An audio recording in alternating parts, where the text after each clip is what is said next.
നമസ്കാരം.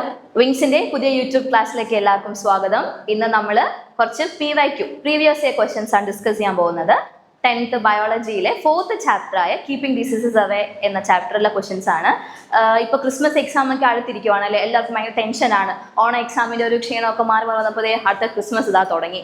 അപ്പോൾ നമ്മൾ ബയോളജിയിൽ അധികം കുട്ടികൾ സ്കിപ്പ് ചെയ്യുന്ന ഒരു ചാപ്റ്ററാണ് 4th ചാപ്റ്റർ. ബിക്കോസ് നമുക്കിതിൽ കുറേ ഡിസീസസിൻ്റെ പേരും പാത്തജൻ്റെ പേരും വായിക്കുളത്തെ കുറേ പേരുകളൊക്കെ പഠിക്കാനുണ്ട്. അതുകൊണ്ട് കുറച്ച് ബുദ്ധിമുട്ടുള്ളതുകൊണ്ട് ആരും വലുതായിട്ട് നോക്കാറില്ല അല്ലേ. പക്ഷെ നമുക്ക് ഈ ചാപ്റ്റർ എളുപ്പത്തിൽ പഴയ പ്രീവിയസ് ഇയർ ക്വസ്റ്റ്യൻസ് വെച്ച് നമുക്കൊന്ന് ഡിസ്കസ് ചെയ്ത് നോക്കിയാലോ.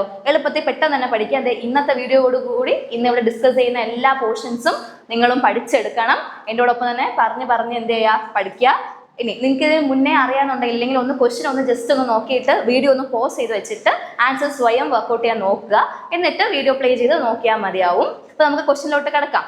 ഓക്കെ, ഫസ്റ്റ് ക്വസ്റ്റ്യൻ എന്ന് പറയുന്നത് classify the following diseases on the basis of the pathogens.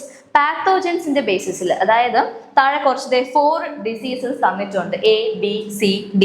അപ്പൊ ഇത് നമുക്കിന്റെ പാത്തോജൻസിന് പ്രത്യേകം പറഞ്ഞിട്ടുണ്ട്. അപ്പം വെറുതെ നമ്മൾ ശ്രദ്ധിക്കേണ്ട ഒരു കാര്യം അത് തന്നെയാണ്. വെറുതെ ക്വസ്റ്റ്യൻസ് എന്ത് ചെയ്യാൻ പാടില്ല, വാരി വലിച്ചൊന്നും ആൻസേഴ്സ് ഒന്ന് ഡീറ്റെയിൽ ആയിട്ട് ഡിസ്ക്രൈബ് ചെയ്ത് എഴുതേണ്ട ആവശ്യമൊന്നുമില്ല. നമുക്ക് SSLCക്ക് മെയിൻലി ടൈം അഡ്ജസ്റ്റ്മെന്റ് ആണ് പ്രധാനപ്പെട്ട കാര്യം അല്ലേ. അപ്പൊ ക്വസ്റ്റ്യൻ ശ്രദ്ധിച്ച് നോക്കുക. പാത്തജന്റെ പേര് എന്താണ് അല്ലെങ്കിൽ ഏത് ഡിസീസ് ആണെന്നുള്ളത് മാത്രം എഴുതിയാൽ മതി. വെറുതെ ഡിസ്ക്രൈബ് ചെയ്ത് പോകേണ്ട ആവശ്യമൊന്നും ഇല്ല. നമുക്കൊന്ന് നോക്കിയാലോ. ലെപ്റ്റോസ്പൈറോസിസ്, ഇതിന്റെ വേറൊരു പേര് നമ്മൾ പഠിച്ചിട്ടുണ്ട്. എന്താണെന്നൊന്ന് ഓർക്കാൻ പറ്റുന്നുണ്ടോ? എന്താണ് വേറൊരു പേര് ഇതിന്റെ? റാറ്റ് ഫീവർ അല്ലേ. റാറ്റിന്റെയോ ഡോഗിന്റെയോ ആരെങ്കിലും യൂറിൻ വഴി വരുന്ന ബാക്ടീരിയാസ് നമ്മുടെ ഹ്യൂമൻ ബോഡിയിലെ വൂൺസ് വഴി, മുറിവുകൾ വഴി ചിലപ്പോൾ ബോഡിയിൽ കയറി അതിന് ഇൻഫെക്ഷൻ ഉണ്ടാവുന്നതാണ് നമ്മുടെ ലെപ്റ്റോസ്പൈറോസിസ് അല്ലെങ്കിൽ റാറ്റ് ഫീവർ എന്ന് പറയുന്നത്. അപ്പോൾ ഞാൻ ഇപ്പോൾ പറഞ്ഞപ്പോൾ തന്നെ ആ ഡിസീസ് കോസിങ് ഓർഗാനിസം ഞാൻ പറഞ്ഞു. ആരാണത്? ബാക്ടീരിയ. ലെപ്റ്റോസ്പൈറോസിസ് ആരുടെ ഏതാണ് പാത്തോജൻ? ബാക്ടീരിയ. രണ്ടാമത്തത് നിപ്പ. അത് കേരളത്തിൽ ജീവിക്കുന്ന ഇല്ലെങ്കിൽ ആർക്കും തന്നെ മറക്കാൻ പറ്റാത്തൊരു പേരാണ് അല്ലേ നിപ്പ എന്ന് പറയുന്നത്. ഏതാണ് positive organism? It is virus. അപ്പം ജസ്റ്റ് തന്നെ 1 മാർക്ക് ക്വസ്റ്റ്യൻ ആണ്. ആ പേര് മാത്രം എഴുതി വെച്ചാൽ മതി, ABC. ഇനി നമ്മൾ എഴുതുമ്പോൾ ഈ ഓപ്ഷൻസ് ABCD എന്നുള്ള ഓപ്ഷൻസ് കൃത്യമായിട്ട് ഇട്ടിട്ട് ആൻസർ എഴുതാനായിട്ട്, അല്ലെങ്കിൽ മാർക്ക് നമ്മൾ ചിലപ്പോൾ തിരിച്ച് മറിച്ചൊക്കെ എഴുതി വെച്ചാൽ മാർക്ക് കിട്ടാൻ സാധ്യത കുറവാണ്. അതുകൊണ്ട് കറക്റ്റ് ആയിട്ടുള്ള ഓപ്ഷൻസ് കൊടുത്ത് എഴുതാം. Nipah, virus. അപ്പൊ നിപ്പ നമ്മൾ വൈറസ് ബേസ്ഡ് ആയിട്ടുള്ള നിപ്പ മാത്രമാണ് പഠിച്ചിട്ടുള്ളത്. നിപ്പ മാത്രമല്ല, വേറെ എന്തൊക്കെ ഡിസീസ് നമ്മൾ പഠിച്ചു? HIV വൈറസ് അല്ലേ, എയ്ഡ്സിൻ്റെ അത് പഠിച്ചു, ഹെപ്പറ്റൈറ്റിസ് ഒക്കെ പഠിച്ചിട്ടുണ്ട്. ഇനി ബാക്ടീരിയ നമ്മൾ ലെപ്റ്റോസ്പൈറോസിസ് മാത്രമല്ല, വേറെ 2 പഠിച്ചു. ഏതൊക്കെയാണ് അത്? ഡിഫ്തീരിയ ആൻഡ് ട്യൂബർക്യുലോസിസ് അല്ലേ. മൈക്കോബാക്ടീരിയം ട്യൂബർക്യുലോസിസ് എന്ന ബാക്ടീരിയ കൊണ്ടുണ്ടാവുന്ന അസുഖമാണ് ട്യൂബർക്യുലോസിസ്. ഇനി അത്ലറ്റ്സ് ഫുഡ്. ഇവിടെ ഫുഡ് എന്ന് കേൾക്കുമ്പോഴേ ഓർത്തോണം, ആരാണ് അവിടുത്തെ പോസിറ്റീവ് ഓർഗാനിസം? യെസ്, ഫുഡിലെ F ഒന്ന് ഓർത്താൽ മതി. ഏതാണ് അപ്പോ? ഫംഗസ്. ഏതാണ്? Fungus, fungal disease. Athlete's foot മാത്രമല്ല, അതുപോലെ നമ്മൾ വേറൊരു ഡിസീസും പഠിച്ചതാണ്. ഏതാണത്? റിംഗ് വേം. രണ്ടിൻ്റെ പ്രത്യേകത എന്താണ്? ഒരു റെഡിഷ് കളറിൽ റാഷസ് പോലെ നമ്മുടെ ഫൂട്ടിലും കാൽപാദത്തിന്റെ അടിയിലും ഒക്കെ ആയിട്ട് കാണാൻ പറ്റുന്നതാണ്. അത്ലറ്റ്സ് ഫുട്ട് എന്ന് പറയുന്നത് നമുക്ക് ഫീറ്റിന്റെ പാദത്തിന്റെ താഴെ നമുക്ക് റാഷസ് പോലെ കാണുന്നതും. റിംഗ് വേം എന്താണ്? റിംഗ് വേം ആണ് താഴെ കാലിന്റെ ഭാഗത്തിൽ കാണുന്നതും. അത്ലറ്റ്സ് ഫുട്ട് എന്ന് പറഞ്ഞാൽ നമ്മുടെ വിരലുടെ ഇടുക്കിയിൽ നമുക്ക് ഇങ്ങനെ കാണാൻ പറ്റുന്നത് അല്ലെ. കണ്ടാമിനേറ്റഡ് വാട്ടേഴ്സിലൊക്കെ നമ്മൾ ചെരുപ്പൊന്നുമില്ല, അതായത് കാൽ ഫുള്ള് നനഞ്ഞ് കയറുവാണെങ്കിൽ അവിടെ ഈ പറഞ്ഞ ഫംഗസ് നമ്മുടെ ബോഡിയിൽ കയറി അഫക്റ്റ് ചെയ്യുന്നതാണ്. ഏറ്റവും last malaria. It is A protozoal diseases അല്ലേ, മലേറിയ. അതിന്റെ പാത്തോജൻ എന്താണ്? പ്ലാസ്മോഡിയം ആണ്. വെക്ടറിന്റെ പേര് പഠിച്ചു വയ്ക്കുക, ഫീമെയിൽ അനോഫിലസ് മസ്കിറ്റോ, മലേറിയ. അപ്പൊ ഇത്രയാണ്. മാർക്കിനനുസരിച്ച് ആൻസർ അറ്റൻഡ് ചെയ്യാൻ ശ്രമിക്കുക. നമ്മളിപ്പോൾ ഒരു 4 ഡിസീസിന്റെ അതിന്റെ പാത്തോജൻ നമ്മൾ പഠിച്ചു. അതോടൊപ്പം തന്നെ ഇത് അഫക്റ്റ് ചെയ്യുന്ന മറ്റ് ഡിസീസുകളുടെ പേരും പഠിച്ചു അല്ലെ. ഒരു ക്വസ്റ്റ്യൻ തന്നെ നമ്മൾ കുറേ ഡീറ്റെയിൽസ് കളക്ട് ചെയ്തു. ഇനി നമുക്ക് സെക്കൻഡ് ക്വസ്റ്റ്യനിലോട്ട് പോവാം. നമ്മൾ ഇതിൽ പറഞ്ഞ കുറച്ച് കാര്യങ്ങൾ തന്നെയാണ് ഇതിലും വരുന്നത്. അപ്പോൾ നമ്മൾ ശ്രദ്ധിക്കേണ്ടതെന്ന് വെച്ചാൽ എന്താണ്? കുറച്ച് PYQ ക്വസ്റ്റ്യൻസ് ഒരു പാസ്റ്റ് ഒരു 5 or 6 അല്ലെങ്കിൽ 10 ഇയേഴ്സിന്റെ ക്വസ്റ്റ്യൻ പേപ്പർ എടുത്ത് വെച്ചിട്ട് ഓരോ ചാപ്റ്റർ വൈസ് സോർട്ട് ചെയ്തൊക്കെ പഠിച്ചു വെച്ചാൽ മിക്ക ക്വസ്റ്റ്യൻസ് നമുക്ക് ഈസിലി ക്ലിയർ ചെയ്യാൻ പറ്റും. ഇതിൽ പഠിച്ചത് കുറച്ചൊക്കെ ഇവിടെ വന്നിട്ടുണ്ട്. നോക്കിക്കോ, പാത്തോജൻസ്.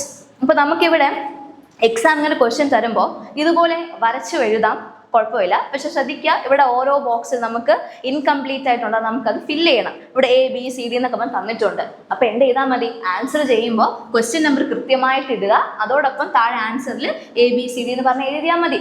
ഇത്രയും വരച്ചിട്ട് നമുക്ക് ടൈം വേസ്റ്റ് ചെയ്യേണ്ട ആവശ്യം ഇല്ല.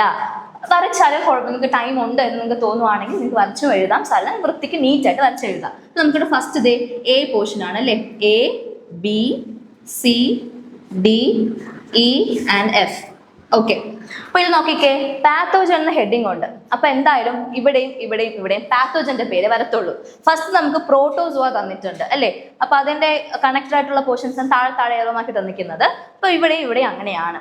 അപ്പൊ നോക്കിക്കേ, എ പോർഷൻ നോക്കിക്കോ, ഇവിടെ നമുക്ക് അറിയണമെങ്കിൽ ഇത് എന്ത് പാത്തോജൻ ആണെന്ന് അറിയണമെങ്കിൽ താഴത്തെ ഡിസീസിന്റെ പേര് തന്നിട്ടുണ്ട്. എന്താണ്? ഫിലേറിയാസിസ്. അപ്പൊ ഇത് എന്ത് പാത്തോജൻ ആണിത്? വേംസ് അല്ലേ, വേംസ് അല്ലെങ്കിൽ ഫിലേറിയൽ വേംസ് എന്ന് എഴുതിയാലും സാരമില്ല, വേംസ് എന്ന് എഴുതിയാലും കുഴപ്പമില്ല.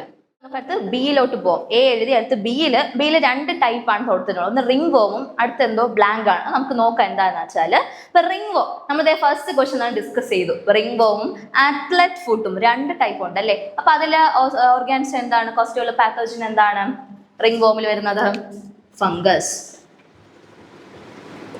ഫംഗൽ ഡിസീസ് എന്നൊക്കെ എഴുതാം, ഫംഗസ്. ഓക്കെ, അപ്പൊ എയും ബിയും കംപ്ലീറ്റ് ആയി. എന്നിട്ട് സിയിലോട്ട് വരാം. അപ്പൊ സിയിലെ കണക്ഷൻ എന്ന് പറയുന്നത് മുകളിലത്തെ പ്രോട്ടോസോവ ആണ് അല്ലെ. ഇപ്പൊ പ്രോട്ടോസോവൽ അഫക്റ്റിംഗ് ഡിസീസിന്റെ പേര് എന്താണ്? C, malaria. നമ്മൾ ഫസ്റ്റ് ക്വസ്റ്റ്യനിൽ അതും കണ്ടതാണ്, മലേറിയ. അപ്പൊ അതിന്റെ താഴെ തന്നിരിക്കുന്ന നോക്കിക്കേ, fever with shivering. That means symptom ആണ് തന്നിരിക്കുന്നത് അല്ലെ. മലേറിയ എന്ന ഡിസീസിന്റെ ഇല്ലെങ്കിൽ അതിന്റെ സിംറ്റം വിറയലോടുകൂടിയുള്ള പനിയാണ് സംഭവം. അപ്പം ഇത്രയും ഈ ഒരു സെക്ഷൻ മൊത്തം എന്തെന്ന് മനസ്സിലായി? സിംറ്റംസ് ആണെന്ന് മനസ്സിലായി. അപ്പൊ നമുക്ക് സിയിൽ നിന്ന് നേരെ നമുക്ക് ഇനിയിപ്പോൾ അടുത്ത് നമുക്ക് ഡി സെക്ഷൻ ആണ് അല്ലേ. ഇപ്പൊ ഡിയിലോട്ട് പോവാം. നോക്കിക്കോ, നമ്മൾ നേരത്തെ ബി ഫംഗസ് എഴുതി, റിംഗ് വോം ഉണ്ട്. നെക്സ്റ്റ് റിംഗ് വോം നമ്മൾ വേറൊരു ഡിസീസ് പേര് പഠിച്ചു. ഏതാണത്? Athletes food.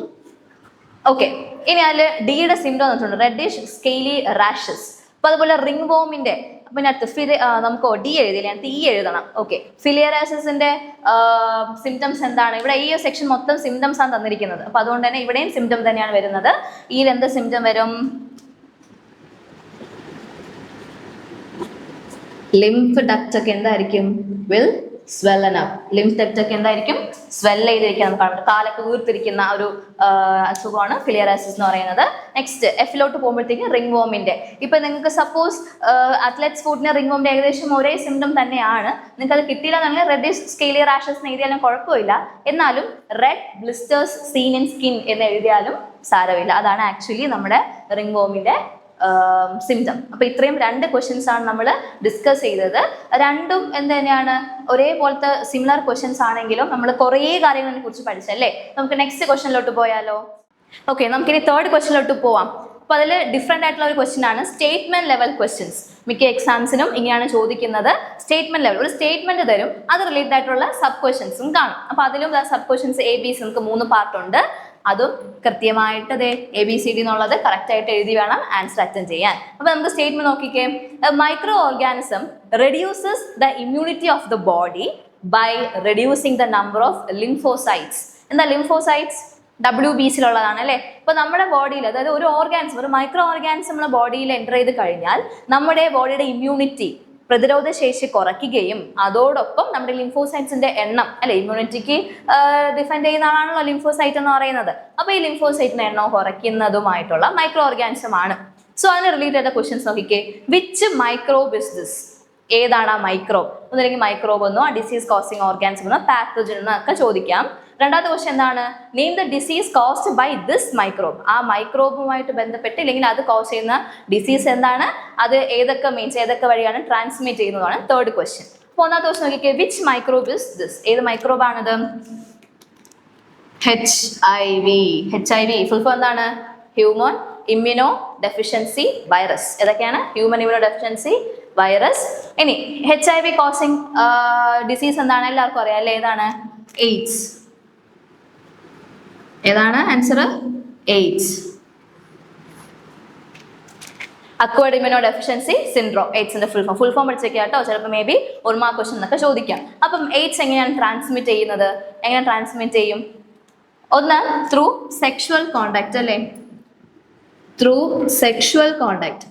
സെക്ഷുവൽ കോണ്ടാക്ട് എന്ന് വെച്ചാൽ എന്താണ്? ഹൂ അഫക്റ്റഡ് ബൈ HIV ആയിട്ടുള്ള അഫക്റ്റഡ് പേഴ്സണിൽ നിന്നും സെക്ഷുവൽ കോണ്ടാക്ട് ഉണ്ടാവുന്നെങ്കിൽ വൈറസ് എന്ത് ചെയ്യാം? ട്രാൻസ്മിറ്റ് ആവാം. 2 using syringes and needles and syringe. HIV infected ആയിട്ടുള്ള, ശ്രദ്ധിക്കണം, HIV ഇൻഫെക്റ്റ് ആയിട്ടുള്ള ഒരു പേഴ്സണിൽ യൂസ് ചെയ്ത സിറിഞ്ച് ആണോ നീഡിലാണോ എന്നൊക്കെ ഉണ്ടെങ്കിൽ അതൊന്നും ട്രാൻസ്മിറ്റ് ആവാം.